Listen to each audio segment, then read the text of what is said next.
Hey everybody, it's Charles, your hobby hero, and today we're going to be breaking down Cover Price's top 10 list ending in the week of January 31st. But first, if you haven't already, make sure you hit that subscribe button down in the bottom corner. I do appreciate it. I put out regular content about the hobbies I love the most. Now, this week is anything but ordinary with some crazy stuff right out of the gate. Number 10 on this list, Black Panther, number 3, the 1-in-25 ratio. Now, it is number 10 on this list, mostly from volume alone, but I can guarantee there is no other book on this list that is hyped like this book right now. I actually did a video especially for this book, and I'll post the link up here.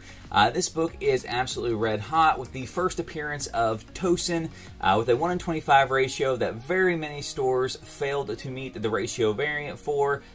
Combine that with cancellations, combine that with an absolute media hype train for this character with leaks coming out saying that they're planning on propping this character up as the next Miles Morales, and you have books topping the chart at almost $600 for a book that is only a week old right now, which is absolutely insane. Again, this character may have a very big and bright future ahead of it. I won't drop too far into it because, like I said, I did do a whole video on this particular book. While this book may eventually be worth these prices, I do not think this is a good time to buy. And would definitely wait until some of this has cooled off and we can really figure out going forward what kind of character Tosin really is going to be. Next one on the list, New Teen Titans Annual number 2. This is kind of a surprise for me, honestly. With the Peacemaker series coming out, I have actually not watched it. I've heard a lot of good things. I do need to sit down and take the time to watch the show. The character Vigilante has been a fan favorite, and as such, his first appearance is starting to trend upwards. I don't really know, again, with DCU, their characters don't tend to make a lasting impression on the comic book market as far as overall values. If it's a book you want, again, you can get a 9.8 for under $400, so it's not going to set you back too much to go ahead and snag it.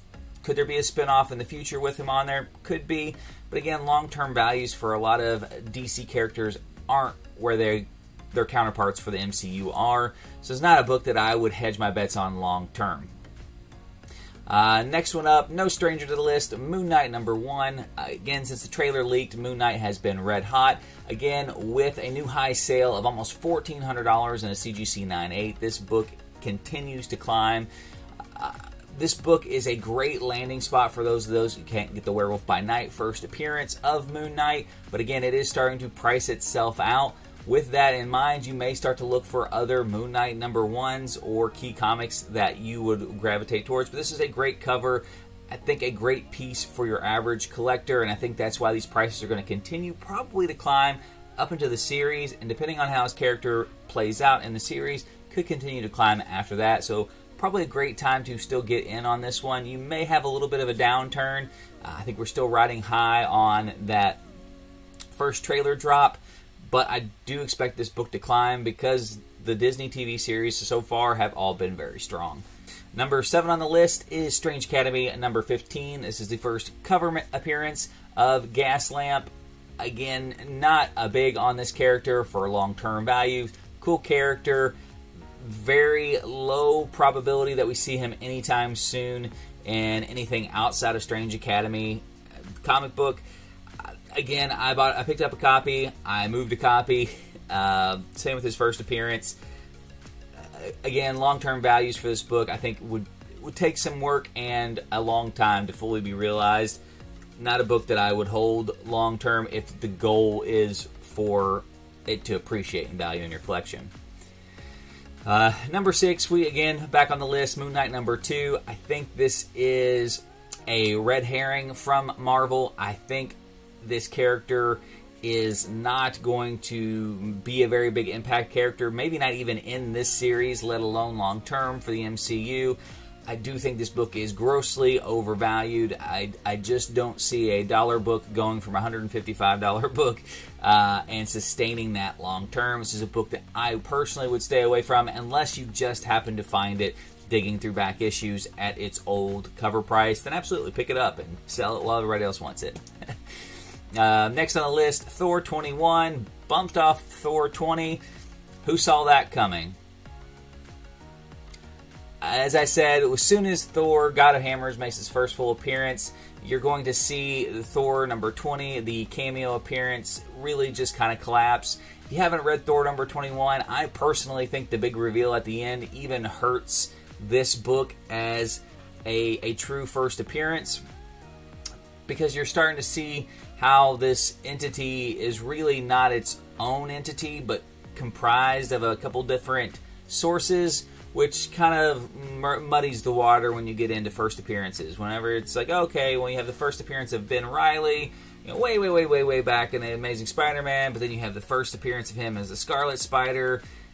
I mean, it really just doesn't do any favors for the long-term prospects of this book. Again, you've got a high sale of a $30 raw for this particular book, but again, I mean, it will sell well. It'll hold value for a little while. I don't see this as the next Venom 3 with a null-type character who's really going to be impactful. Speaking of which, though, a book that I could see being the next Venom 3 is Hulk number 3. This is the first cameo appearance of the character now named Titan. I've talked about this book a little bit on the channel. I do think this character has big potential. One, Hulk is already a Earth world-shattering, galaxy-shattering power as it is. If there is something that truly rivals his power, this could be global. I mean, this could bring in things all around, just like Null and the Planet of the Symbiote affected the whole Marvel Universe. A character that is stronger than the Hulk with just pure black evil intent could absolutely have that same impact on the Marvel Universe, whatever universe he's in right now currently. And this is a book, unlike a couple of these other modern books on the list, that has kind of flown under the radar because it hasn't come out and directly said, hey, this is a first cameo appearance, unless people are really in the know. So I do think there's a lot of opportunity with this book. Raw copies are holding steady between $20 and $25. With a 1 in 25 ratio right now, that's holding right around $50 to $60. So I think there's still some opportunity to get in on this book. I think if and when we see the first full true appearance of the Titan, this book will really shore up its value once people realize on a mainstream level that this was a new character that we saw in this issue. Another book on here that kind of snuck up on me was Dead Day number 1. It's an Aftershock independent comic. I have not read it. It's from 2020. I have absolutely no idea what this story is about. It got greenlit for a TV adaptation, and obviously that has spiked sales.